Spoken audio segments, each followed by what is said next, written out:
پہلے مذہب پہ تو مجھے اتنا لیکچر دیا ہے آپ نے کہا کہ مولوی کہتے ہیں یہ مذہب سے نکالے ہوئے لوگ ہیں. ہمارے اندر کبھی فرقہ دیکھا ہے؟ کبھی خسروں کے اندر سنا ہے کہ شیعہ خسرے علیحدہ رہتے ہیں تو سنی خسرے علیحدہ رہتے ہیں اور وابی خسرے علیحدہ رہتے ہیں اور جو عیسائی خسرے ہیں وہ علیحدہ رہتے ہیں؟ آپ نے ہمیشہ سنا ہے کہ خسرے اکٹھے ہی رہتے ہیں. ہاں مذہب پوچھیں تو سب کہیں گے مسلمان. آگے کسی سے پوچھیں تو کہیں گے بس مسلمان ایک ہی ہے, مسلمان کی کون سی قسم ہے؟ ان لوگوں کو آپ کہتے ہیں کہ تمہیں مذہب کا پتہ ہے. ہمیں مذہب سکھانے سے پہلے ہمیں سوچنا تو چاہیے نا کہ خود فرقوں میں بٹے ہوئے اور جو اکٹھے ہو کے ایک جگہ پہ رہ رہے ہیں ان کو ہم کہہ رہے ہیں کہ تم لوگوں میں کوئی فرقہ کیوں نہیں بھائی. یہ جو ہمارے معاشرے میں جو چیز میں بات کری وہ میں ہے کہ میں ٹھیک, میں تو ہے ہی نہیں. قرآن پاک اور اللہ رسول ہے ہمارے پاس, تو اللہ رسول اللہ صلی اللہ علیہ وسلم کی تعلیمات ہیں اور قرآن پاک ہے. تو میں کہاں سے آ گیا کہ میں ٹھیک ہوں؟ میں کیا ہوں یہ میں نے جواب ادھر سے لینا ہے. اللہ تعالیٰ نے 1,24,000 پیغمبر اسی لیے بھیجے تھے نا کہ میں نکل جائے. شیطان نے پہلا لفظ کون سا کہا تھا جس سے گمراہ ہوا اور اتنی عبادت رائگاں گئی, کائنات کے ہر کونے پہ سجدہ کیا, تو کون سے لفظ سے اللہ نے اسے اپنے دربار سے نکالا؟ میں. ہم معاشرے میں جو کردار ہے, باپ کا کردار جو ہے وہ بعض اوقات عورت بھی نبھا رہی ہے. اس کا خامند مار گیا تو بچوں کو باپ بن کے پال رہی ہے, کوٹھیوں میں کام کر رہی, تو باپ کا کردار لے لیا نا.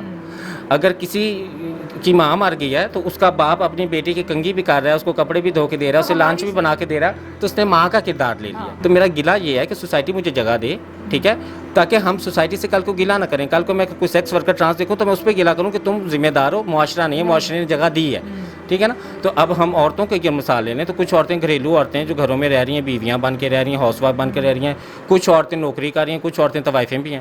اب میں کسی طوائف عورت کے مل کے کہوں کہ تم ساری عورتیں طوائف ہو, تم لوگ تو بدلنا ہی نہیں چاہتی, تم لوگ تو ہو ہی ایسی, تو اس کا مطلب یہ قطعاً نہیں ہے کہ میں ساری عورتوں کی بات کر رہی ہوں. ایک انسان اگر برا ہے تو سارا انسان برے نہیں ہے. تو ہم انسانوں کو انسان کی نظر سے دیکھیں, جنس کی نظر سے نہ دیکھیں کہ یہ عورت ہے تو اس کے لیے ہم علیحدہ سے کوئی چیزیں مختص کر لیتے ہیں, یہ مرد ہے تو اس کے لیے علیحدہ سے مختص کر لیتے ہیں. انسان ہے, انسانوں کو حق برابر دیں. اور دوسرا میں یہ بتاؤں گی کہ جب آپ نے کہا کہ آپ لوگوں کو حق ملا, آپ کو سوسائٹی حق دے دے, سوسائٹی نے حق ہمیں نہیں دینا, سوسائٹی نے ہمیں عزت دینی ہے, حق ریاست نے دینا ہے. تو ریاست نے جس دن میں پیدا ہوئی تھی, جس دن میرا بے فارم بنا تھا, تو مجھے حق مل گیا تھا سٹیزن کا. ریاست انکار نہیں کر سکتی. اصل جو لڑائی ہے, اصل جو آپ کا ڈیمانڈ ہے وہ ہماری عزت ہی. ہاں میں آپ کو یہ بتاتی ہوں نا, آپ عورت ہیں, آپ سمجھ سکتی ہیں کہ مرد کو محبت کی بھوک ہوتی ہے, مرد کے اندر شدید بھوک ہوتی ہے محبت کی, اور عورت کے اندر شدید بھوک ہوتی ہے عزت کی. اسے محبت کی بھوک نہیں ہوتی. کوئی مرد اسے محبت نہ کرے لیکن صرف اسے عزت دینا, وہ ساری زندگی اس کے ساتھ گزارتی. اور کوئی مرد اس کو انتہا سے زیادہ محبت کرے اور اسے عزت نہ دے, اسے تھپڑ مارے, اسے معاشرے میں ذلیل کرے, وہ کسی قیمت اس کے ساتھ نہیں رہتی. تو مطلب کیا ہے کہ میں اپنے آپ کو اگر عورت کہتی ہوں نا تو میرے اندر بھی عزت کی بھوک ہے. میں چاہتی ہوں کہ مجھے ایک عزت کا مقام دیا جائے, مجھے بھی ایک معاشرے میں ایک عام انسان ہونے کا مقام دیا. السلام علیکم ناظرین, میں ہوں آپ کی میزبان ملیحہ خان اور آپ لوگ دیکھ رہے ہیں نیا پاکستان. جی تو ناظرین, آج میں بیٹھی ہوں ہمارے جو خواجہ سرا جولی کے ساتھ, اور آپ کو یاد ہوگا کہ ان کی کچھ ٹائم پہلے ایک ویڈیو بہت وائرل ہوئی تھی جس کے اندر انہوں نے بتایا تھا کہ جیسے جو ایک ان کی کمیونٹی ہوتی ہے اور ایک ہماری کمیونٹی ہوتی ہے, اور انہوں نے بتایا تھا کہ ان کی کمیونٹی کے اندر کوئی فرقہ واریت نہیں ہوتی, ٹھیک ہے. تو آج بھی میں اس حوالے سے ان سے بات کروں گی, لیکن اس سے پہلے ان کا تھوڑا سا انٹروڈکشن لوں گی. ان سے پوچھوں گی کہ یہ کہاں کی ہیں اور کہاں کی رہنے والی ہیں, کب آئیں, کیسے. السلام علیکم. بہت شکریہ, بہت تھینک یو. میں بالکل ٹھیک ٹھاک ہوں, آپ کیسی ہیں؟ آج عورت ملیحہ میرے ساتھ ہیں اور مجھے بڑی خوشی ہو رہی ہے کہ میرے ساتھ ہیں اور میرا انٹرویو لینے آئی ہیں. تو اپنا کچھ انٹروڈکشن دیجیے, کہاں سے. میرا تعارف یہ ہے کہ میں پاکستان کی شہری ہوں اور فیصل آباد میں پیدا ہوئی ہوں. نیشنلٹی ہے, بے فارم ہے, فیملی پروفس بھی میرے پاس ہیں. کیونکہ اکثر لوگوں کو لگتا ہے کہ ٹرانس شاید تو یہ پتہ نہیں کہیں کسی اور ملک سے آئے ہوئے لوگ ہیں, ہمارے معاشرے میں تو یہ ہے نہیں, یہ پتہ نہیں کیا کانسیپٹ ہے. خیر, تو یہ میرا تعارف ہے اور باقی بس یہی تعارف ہے. اور میرے پاس کوئی نوکری. یہاں پہ کب سے آئیں, ادھر اسلام آباد والی سائڈ پہ کب سے آئیں؟ مجھے 4 سال ہو گئے ہیں. اچھا, یہاں پہ آپ آئیں اور کس مطلب کیوں آئیں وہاں سے یہاں پہ, وہاں جہاں پہ آپ فیصل آباد میں تھیں وہاں سے یہاں پہ؟ وہاں پہ میں چونکہ پہلے ڈانس فنکشن کرتی تھی, آپ کو پتہ ہے ٹرانسجنڈر کمیونٹی کے پاس نوکری اور تعلیم یہ 2 چیزیں نہیں ہوتی. تعلیم ہوگی تو نوکری ہوگی, کیونکہ پاکستان میں نوکری لینے کے لیے ڈگری لینا ضروری ہے. آپ کو کچھ آتا ہو یا نہ آتا ہو, آپ کو بے شک الف بے بھی نہ آتی ہو, لیکن آپ کے پاس ڈگری ہونی چاہیے, چاہے پیسوں سے نکلوا لیں, چاہے ویسے نکلوا لیں, چاہے تعلق سے نکلوا لیں, لیکن ڈگری لے لیں کسی طریقے سے. تو وہ ڈگری تو ٹرانسجنڈرس کے پاس ہے نہیں, کیونکہ ہمیں ڈگری لینے کے لیے اسکول کالجوں میں ٹکنے نہیں دیا جاتا. آپ کو پتہ ہے یہ ڈولفن کی پہلے ویڈیو آئی ہے پشاور کا خواجہ سرا, جس پہ سب لوگوں نے کہا کہ اسے وظیفہ دے دیا گیا ہے جس میں اب وہ پی ایچ ڈی تک تعلیم حاصل کرے گا. تو بھائی تعلیم حاصل کر رہا تھا جب وہ نکلا ہے, اور وہ نکلنے کی وجہ تھی کہ اسے ہراساں کیا جا رہا تھا. تو معاشرے نے پھر بھی نہیں کہا کہ اب خواجہ سرار ڈولفن جو ہیں وہ دوبارہ سے کالج میں ایڈمیشن لیں گی جس سے چھوڑا تھا, اور اب یہ یقین دہانی دلائے گی کہ کالج میں انہیں ہراساں نہیں کیا جائے گا. تو پھر ہم نے تب بھی یہ بات نہیں کی, ہم نے کہا کہ چلو ٹھیک ہے وہ نکالی گئی ہے تو پی ایچ ڈی کا وظیفہ اور لے لو تم. مطلب کہ جڑ کیا تھی, مسئلہ کیا تھا, وہ اسکول سے نکلی تھی, وہ پڑھتی ہوئی گئی تھی نا. اس نے یہ تو مسئلہ نہیں بتایا تھا کہ مجھے تعلیم میں حاصل کرنا چاہتی ہوں اور میرے پاس تعلیم کے اخراجات نہیں ہیں. تو اگر وہ یہ کہتی کہ میرے پاس تعلیم کے اخراجات نہیں, پھر تو اس بات کی لاجک تھی کہ ابھی آپ کو پی ایچ ڈی تک وظیفہ بیت المال نے دے دیا, اب آپ تعلیم حاصل کریں. لیکن اس نے وجہ بتائی کہ میں تعلیم حاصل کرتے ہراساں ہونے کی وجہ سے, لڑکوں کے رویے کی وجہ سے, گھر والوں کے رویے کی وجہ سے میں نفسیاتی شکار ہو کے وہاں سے نکلی. تو اس چیز کا بھی سد حال نہیں ہے. اس بارے میں نہ میڈیا نے بات کی نہ معاشرے نے بات کی. اچھا, تو وہ جو آپ نے آپ کی جو ویڈیو وائرل ہوئی تھی اس حساب سے اس حوالے سے کچھ بات کرتے ہیں. اس میں آپ نے یہ کہا تھا کہ فرقہ واریت کے اوپر آپ نے بات کی تھی نا, اس مدعے پہ آپ نے بات کی تھی کہ جیسے آپ لوگوں میں کوئی فرقہ نہیں ہوتا, سب ساتھ بیٹھے ہیں. اس حوالے سے وہ کیا کوئی اس کا کوئی تعلق ہے, کوئی اسٹوری ہے پیچھے, کیا ہے آپ مجھے بتائیے. اس کے پیچھے میں نے آپ نے تھوڑا سا غلط میری بات کو بیان کیا ہے, میں دوبارہ کریکشن کر دیتی ہوں. ہمارے خواجہ سراؤں میں فرقے ہیں, مختلف فرقوں سے آتے ہیں نا, کوئی ایک مخصوص فرقہ تو نہیں کہ اس میں خواجہ سرا پیدا ہوں گے, اس میں نہیں ہوں گے. ہر فرقے میں خواجہ سرا پیدا ہوتے ہیں, ہر ملک میں پیدا ہوتے ہیں. اس بات پہ کوئی بحث نہیں کی جاتی اس میں, اس بات میں بحث اس لیے نہیں کی جاتی کیونکہ دیکھیں میں بھی مسلمان ہوں, اور فرقے والا انسان ہے وہ بھی مسلمان ہے نا, ہم دونوں کی پہچان مسلمان ہیں. تو جب دونوں کی پہچان مسلمان ہے تو مسلمان کا بھائی ہے, یہ ہمارے نبی پاک صلی اللہ علیہ وسلم نے فرمایا. اب یا تو اگر ہمارے نبی پاک صلی اللہ علیہ وسلم نے یہ فرمایا ہوتا کہ فلاں فرقے والا بھائی ہے فلاں نہیں ہے, تو پھر تو ہم یہ سمجھتے کہ ٹھیک ہے ایک کو بنانا ہے. لیکن جب سارے مسلمان بھائی ہیں تو کسی کا ایمان کیا ہے اس کا فیصلہ اس نے قیامت والے دن دینا ہے نا. قیامت والے دن کس چیز کا حساب ہوگا کہ دنیا میں کیا رائے ہدایت ملی یا نہیں ملی, ہم نے ڈھونڈی یا نہیں ڈھونڈی. تو ہم دنیا میں ابھی انسان تلاش میں ہوتا ہے رائے ہدایت کی, تو ہم اسے پہلے قتل کر دیتے ہیں, مار دیتے ہیں کہ بھئی یہ تو گمراہ ہوا انسان, اسے مار ڈالیں. تو میرے بتانے کا مقصد یہ تھا کہ جب اللہ تعالیٰ جس کے قبضہ قدرت میں ہماری جان ہے, جب اس نے اپنے انسان گمراہ کو زندہ چھوڑا ہوا ہے, تو ہم اس بنیاد پہ اس کی جان نہ لیں. ہم اسے رائے ہدایت دکھائیں, اسے وہ کردار دکھائیں, اسے وہ چیز دکھائیں کہ اگر وہ گمراہ ہے بھی تو ہمارے کردار کو دیکھ کے وہ متاثر ہو کے اس چیز سے باہر نکل آئے, بجائے کہ اس کو تشدد کا نشانہ بنائیں, بجائے کہ اس کے لیے وہ انا اور ضد کا مسئلہ بنا لیں کہ وہ اس کو ذاتی مسئلہ سمجھنے لگے. یہ نہ بنائیں. میری ویڈیو کا اصل مقصد یہ تھا. ہمارے اپنے اس میں ڈیبیٹس بہت سی ایسی ہوتی ہیں جس میں یہ کہا جاتا ہے نا کہ یہ شیعہ ہے تو ان سے پوچھ لیا جائے, یہ سنی ہے تو ان سے پوچھ لیا جائے, یہ اہل حدیث ہے تو ان سے پوچھ لیا جائے. تو اس میں آپ نے یا ان کا موقف لیا جائے, ان سے ان کا, تو اس میں آپ نے بولا تھا کہ ہم سب جو ہوتے ہیں وہ سب بیٹھ کے سب ساتھ بیٹھتے ہیں, کوئی لڑائی جھگڑا کسی میں کوئی ایسا نہیں ہوتا. اور اس حوالے سے وہ یہ تھا کہ دیکھیں ہمارے پاس اللہ تعالیٰ نے ایک قرآن پاک بھیجا ہے, ٹھیک ہے نا. قرآن پاک ایک ہی کتاب ہے, ٹھیک ہے, مسلمانوں کے لیے ایک ہی کتاب قرآن پاک ہے. تو اس کا مطلب یہ ہے کہ جب ہمیں کوئی مسئلہ ہوگا, جب ہمیں کوئی مشکل ہوگی تو ہم قرآن پاک کھولیں گے, ہم اس میں سے اس کا جواب تلاش کریں گے. اللہ تعالیٰ نے بھی یہ فرما دیا ہے. تو جب ہم لوگ بیٹھتے ہیں فرقہ واریت, مختلف فرقوں کے ہم ٹرانس ہیں, جب بیٹھتے ہیں تو ہم ایک دوسرے سے جب بحث کرتے ہیں تو اس بحث کا مطلب ایک دوسرے کو نیچا دکھانا نہیں ہوتا یا ایک دوسرے کے اوپر اٹیک کرنا نہیں ہوتا. اس بحث کا مقصد اپنا عقیدہ بتانا ہوتا ہے. تو جب سب اپنا عقیدہ بتاتے ہیں تو ہو سکتا ہے کسی انسان کو وہ ٹھیک لگے, کسی اور کا عقیدہ ٹھیک لگے, وہ سوچے کہ شاید میں غلط تھا, مجھے بدل جانا چاہیے. تنقید نہیں کی جاتی. ہاں, مطلب تنقید نہیں کی جاتی, اصلاح کی جاتی ہے. تو اصلاح اور تنقید میں فرق ہے. ہمارے ہاں جو تنقید کی جاتی ہے, ہمارے ہاں یہ چیز ذرا زور پکڑ گئی کہ ہماری چیزیں انا کے ساتھ جڑ گئی, ذات کی انا کے ساتھ. تو ہم چیزوں کو انا سے علیحدہ کر لیں اور ہم حق اور سچ کا فیصلہ کریں. اللہ تعالیٰ نے بھی یہی فرمایا ہے کہ حق اور سچ کی راہ تلاش کرو. تو اچھا, جو باقی جو جیسے آپ اپنی بات کریے کہ ہم لوگ ایک دوسرے کی اصلاح کرتے ہیں, تو ہمارے اس میں آپ کو کیا لگتا ہے کہ کیا ہوتا ہے اس میں تنقید کی جاتی ہے, اس میں اصلاح کے کس طرح سے بیان کیا جاتا ہے, سب فرقوں کو الگ الگ ایک بات کو اٹھا لیا جائے تو اس کو کس طرح سے ڈفرینٹ اینگلز دکھائے جاتے ہیں, آپ کو کیا لگتا ہے اس میں؟ دیکھیں ہر انسان جو ہے وہ اللہ تعالیٰ کی بات کر رہا ہے نا, اللہ رسول کی بات ہی کر رہا ہے. ہمارا مقصد بھی اللہ اور رسول کا راستہ تلاش کرنا ہے. اب انسان اگر کوئی بھٹکا ہوا ہے, کوئی گمراہ بھی ہے, تو اس نے تلاش کرنا ہے. اللہ تعالیٰ نے ایسی مثالیں بھی میرے تک تو یہ بات بھی ایک پہنچی ہے, واللہ علم ٹھیک ہے یا نہیں, کہ 100 قتل کرنے والے کو بھی اللہ نے معاف کر دیا تھا. تو مطلب کیا ہے کہ 100 قتل کرنے والے کو بھی موقع ملا ہدایت تلاش کرنے کا. تو میں یہ کہوں گی کہ ہمارے معاشرے میں فرقہ واریت ہے تو سب کے اپنے عقائد بھی تو ہیں نا, سب کے پاس دلیل بھی ہے اس فرقے کی. تو بجائے اس کے کہ ہم اس چیز کو ایک دوسرے کی ذات کا مسئلہ بنا کے لڑائی کریں اور ہم لوگ اس بات کو مزید اسٹرینتھن کریں کہ بھئی نہیں تم اکیلے ہدایت پر اور دوسرا ہدایت پہ نہیں, میں اس چیز کو بدلنا چاہتی ہوں. ہمیں یہ چاہیے کہ ہم سب ہدایت کے راستے کی بات کریں. تنقید جو ہے وہ اصل میں یہی ہے کہ میں ٹھیک کر رہا ہوں اور تم ٹھیک نہیں کر رہے ہو, تو نکال لیں نا, میں نکال لیں. یہ جو ہمارے معاشرے میں جو چیز میں بات کری وہ میں ہے کہ میں ٹھیک, میں تو ہے ہی نہیں, قرآن پاک اور اللہ رسول ہے. ہمارے پاس تو اللہ رسول اللہ صلی اللہ علیہ وسلم کی تعلیمات ہیں اور قرآن پاک ہے. تو میں کہاں سے آ گیا کہ میں ٹھیک ہوں, میں کیا ہوں, یہ میں نے جواب ادھر سے لینا ہے. اللہ تعالیٰ نے 1,24,000 پیغمبر اسی لیے بھیجے تھے نا کہ میں نکل جائے. شیطان نے پہلا لفظ کون سا کہا تھا جس سے گمراہ ہوا اور اتنی عبادت رائگاں گئی, کائنات کے ہر کونے پہ سجدہ کیا, تو کون سے لفظ سے اللہ نے اسے اپنے دربار سے نکالا؟ میں, اللہ میں سجدہ کروں.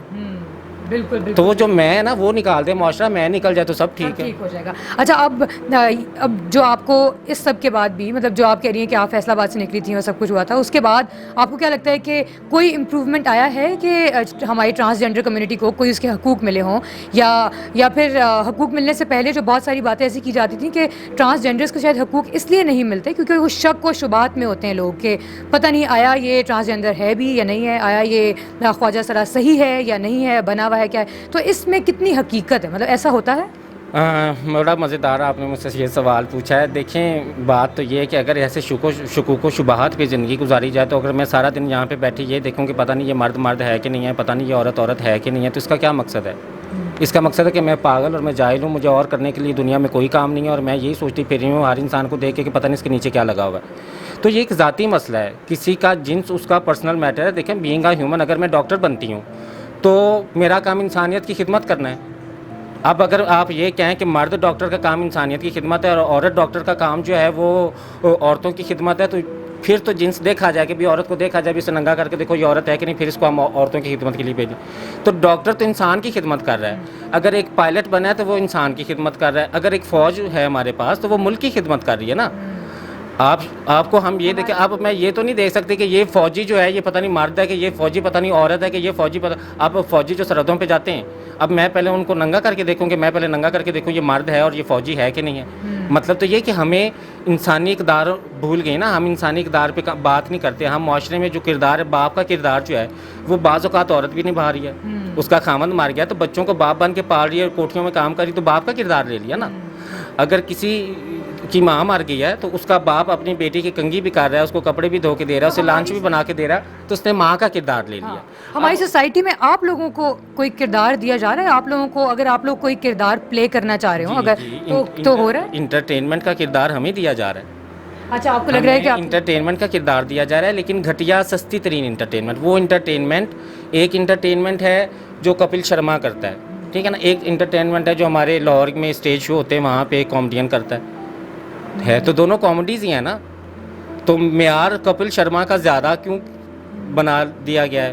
لطیفے دونوں ہی سنا رہے ہیں. تو ہم جو انٹرٹینر ہے نا سوسائٹی کے, وہ ہم بہت لو لیول کی انٹرٹینر ہے کہ جب کچھ نہ ملے تو چلو ٹرانس صحیح آؤ ادھر. کیا کوئی آپ کو لگتا ہے کہ ویسے اب تو بہت زیادہ چینجز آنا شروع ہوئی ہیں نا, جیسے انشاءاللہ امید یہ ہے کہ آپ لوگوں کے حقوقوں میں انشاءاللہ یقیناً کوئی نہ کوئی وہ آئے گا, چینجز آئیں گے, سب کچھ ہوگا. تو آہستہ آہستہ آپ کو لگتا ہے کہ ہم لوگ ایسی سوسائٹی میں رہ سکیں گے کہ جہاں پہ آپ لوگ بھی پڑھ سکیں, آپ لوگ بھی نوکریاں کر سکیں ہم سب کے ساتھ؟ دیکھیں میں آپ لوگوں کو ایک بات یہ بتاتی ہوں کہ آپ نے کہا کہ پڑھ سکیں اور نوکریاں کر سکیں, یہ وقت کب آئے گا؟ یہ وقت تب آئے گا یہ دونوں ہاتھوں سے تالی بجے گی. یہ نہیں کہ سوسائٹی ہمیں جگہ دے دے اور ہم خود مینٹلی تیار نہ ہو تو ہم کہیں کہ بھی یہ بدل جائے گا. دونوں طرف سے بدلنا پڑے گا, ہمیں بھی بدلنا پڑے گا اپنا مائنڈ سیٹ. وہ جو ہم نے ایک مانتی ہوں کہ ہم نے ایک 10 15 سال ایک مسلسل ایک ہی چیز میں گزاری ہے, ایک مینٹل ٹراما میں گزاری ہے, لیکن وہ ٹھیک بھی ہو سکتا ہے نا. انسان کے اندر صلاحیت ہے, ہدایت کیا ہے کہ وہ جتنا بھی گمراہ ہو وہ اپنے آپ کو بدل لیتا ہے. یہ اللہ تعالیٰ نے یہ اس کے اندر صلاحیت رکھی کہ وہ بدل لے. تو ہم لوگ اس چیز کا بہانہ نہیں بنائیں گے کہ بھئی یہ ہمارے ساتھ ایسا ہوا ویسا ہوا. بالکل ہم بھی کوشش کریں گے, معاشرہ بھی کوشش کرے گا. اور دوسری بات یہ کہ ہم اگر انسان کی بات کریں نا تو معاشرے میں سارے مرد نوکریاں تو نہیں کر رہے. معاشرے میں چور بھی ایک مرد ہی ہے نا, نوکری کرنے والا بھی ایک مرد ہی ہے. اب اگر ہم یہ کہیں کہ خواجہ سرا کل کو ہمیں حق مل جائے اور ہمیں نوکریوں کے اور تعلیم کے حق مل جائے اور کوئی خواجہ سرا آپ کو برائی کرتے نظر آئے تو آپ کہیں کہ یہ سارے خواجہ سرا برے ہیں, یہ غلط بات ہے. ہم انفرادی فیصلہ کریں, انفرادی ہم حق دے دیں, ہم خواجہ سراؤں کے لیے جگہ کھول دیں. پھر جو اچھا انسان ہے, جو اپنے جو ہدایت لینا چاہتا ہے, جو فائدہ لینا چاہتا ہے, جو عزت لینا چاہتا ہے, وہ جائے. پھر ہمارے پاس گلا نہیں نا ہوگا. ابھی تو میرے پاس گلا ہے کہ بھئی میں سیکس ورکر ہوں, میں بیگر ہوں, میں ڈانس ورکر ہوں, میں پروسٹیٹیوٹ ہوں, تو یہ سوسائٹی کا بلیم اس لیے دیتی ہوں کہ مجھے اسپیس نہیں دی سوسائٹی نے, مجھے جگہ نہیں دی کہ بھی میں جا کے اب نوکری لے لیتی, میں تعلیم لے لیتی, میں سوسائٹی میں بھی کہتی میرے ماں باپ ہیں, میں بھی عزت دکھاتی, میں بھی اپنے ماں باپ کے لیے عزت کا نشان ہوتی, جیسے ہر بیٹا ہر بیٹی چاہتی ہے کہ بھی میں اپنے ماں باپ کے لیے فخر بنوں, تو میرا بھی تو دل کرتا ہے نا فخر بننے کو. اب اگر میں نے ایک جو ہے وہ مردانہ لباس نہیں پہنا, یا میں ایک مرد نہیں ہوں, یا میں معاشرے میں ہر طرف یہ نہیں بتاتی پھر رہی کہ میں مرد ہوں, مجھ سے ڈر جاؤ, میں عورت کو مار سکتی ہوں, میں حاکم ہوں, میں سربراہ ہوں, میں فلاں, تو سوسائٹی مجھے جگہ نہیں دے رہا. تو میرا گلہ یہ ہے کہ سوسائٹی مجھے جگہ دے, ٹھیک ہے, تاکہ ہم سوسائٹی سے کل کو گلہ نہ کریں. کل کو میں کوئی سیکس ورکر ٹرانس دیکھوں تو میں اس پہ گلہ کروں کہ تم ذمہ دار ہو, معاشرہ نہیں ہے, معاشرے نے جگہ دی ہے, ٹھیک ہے نا. تو اب ہم عورتوں کے مثال لے لیں تو کچھ عورتیں گھریلو عورتیں ہیں جو گھروں میں رہ رہی ہیں, بیویاں بن کے رہ رہی ہیں, ہاؤس وائف بن کے رہ رہی ہیں, کچھ عورتیں نوکری کر رہی ہیں, کچھ عورتیں طوائفیں بھی ہیں. اب میں کسی طوائف عورت کے مل کے کہوں کہ تم ساری عورتیں طوائف ہو, تم لوگ تو بدلنا ہی نہیں چاہتی, تم لوگ تو ہو ہی ایسی, تو اس کا مطلب یہ قطعاً نہیں ہے کہ میں ساری عورتوں کی بات کر رہی ہوں. ایک انسان اگر برا ہے تو سارا انسان برے نہیں ہے. تو ہم انسانوں کو انسان کی نظر سے دیکھیں, جنس کی نظر سے نہ دیکھیں کہ یہ عورت ہے تو اس کے لیے ہم علیحدہ سے کوئی چیزیں مختص کر لیتے ہیں, یہ مرد ہے تو اس کے لیے علیحدہ سے مختص کر لیتے ہیں. انسان ہے, انسانوں کو حق برابر دیں. اور دوسرا میں یہ بتاؤں گی کہ جب آپ نے کہا کہ آپ لوگوں کو حق ملا, آپ کو سوسائٹی حق دے دے, سوسائٹی نے حق ہمیں نہیں دینا, سوسائٹی نے ہمیں عزت دینی ہے, حق ریاست نے دینا ہے. تو ریاست نے جس دن میں پیدا ہوئی تھی, جس دن میں میرا بے فارم بنا تھا, تو مجھے حق مل گیا تھا سٹیزن کا. ریاست انکار نہیں کر سکتی. اصل جو لڑائی ہے, اصل جو آپ کا ڈیمانڈ ہے وہ ہماری عزت ہی. ہاں, میں آپ کو یہ بتاتی ہوں نا, آپ عورت ہیں, آپ سمجھ سکتی ہیں کہ مرد کو محبت کی بھوک ہوتی ہے, مرد کے اندر شدید بھوک ہوتی ہے محبت کی, اور عورت کے اندر شدید بھوک ہوتی ہے عزت کی. اس سے محبت کی بھوک نہیں ہوتی. کوئی مرد اسے محبت نہ کرے لیکن صرف اسے عزت دینا, وہ ساری زندگی اس کے ساتھ گزارتی. اور کوئی مرد اس کو انتہا سے زیادہ محبت کرے اور اسے عزت نہ دے, اسے تھپڑ مارے, اسے معاشرے میں ذلیل کرے, وہ کسی قیمت اس کے ساتھ نہیں رہتی. تو مطلب کیا ہے کہ میں اپنے آپ کو اگر عورت کہتی ہوں نا, تو میرے اندر بھی عزت کی بھوک ہے. میں چاہتی ہوں کہ مجھے ایک عزت کا مقام دیا جائے, مجھے بھی ایک معاشرے میں ایک عام انسان ہونے کا مقام دیا. مجھ پہ یہ دیکھیں, ایک مسلمان پہ 24 گھنٹے یہ الزام لگانا کہ تم جہنمی ہو, نعوذ باللہ تم جہنمی ہو, کتنا یہ گناہ کبیرہ ہے, ٹھیک ہے نا, کسی مولوی سے پوچھ لیں. تو ہم خواجہ سراؤں پہ یہ الزام لگاتے ہیں, اور یہ میں مانتی ہوں کہ کچھ لوگ نہیں لگاتے, میں ایسا نہیں کہتی کہ سب لوگ برے ہیں, لیکن جب ہم لوگ یہ بات کر رہے ہوتے ہیں کہ کچھ لوگ برے ہیں, تو ہم یہ بھی ضرور بتائیں کہ وہ جو کچھ لوگ برے ہیں معاشرے میں, انہوں نے کتنی برائی پھیلائی ہوئی ہے. ہم یہ نہیں بتاتے, ہم اپنے آپ کو جسٹیفائی کرنے کے لیے کہتے ہیں کہ نہیں یار سارے لوگ برے نہیں ہیں, کچھ لوگ برے ہیں. تو وہ جو کچھ لوگ برے ہیں وہ بہت برائی پھیلا رہے ہیں نا معاشرے میں. وہ کس اسکیل پہ معاشرے میں برائی پھیلی ہے ان برے لوگوں کی وجہ سے, وہ ہم جانچنا بھی نہیں چاہتے کہ بھی ہم جانچیں کہ بھی معاشرے میں ان برے لوگوں نے. اسلام میں کیوں کہا گیا برائی سے روکو, کیونکہ جب ہم برائی کو نہیں روکیں گے تو وہ بیج کی طرح وہ تناور درخت بن جائے گا. وہ بیج بو دو تو کل کو وہ اتنی مضبوط جڑوں والا درخت بن جائے گا کہ وہ جڑیں اکھاڑی نہیں جائیں گی. اسلام نے اسی لیے کہا ہے کہ جب برائی ہوتے دیکھو, یا ہاتھ سے روکو, یا زبان سے روکو, یا آخری ڈگری ہے کہ دل میں منع کر لو تاکہ خود برے نہ بن جاؤ, اس برائی کی ذات میں نہ آ جاؤ.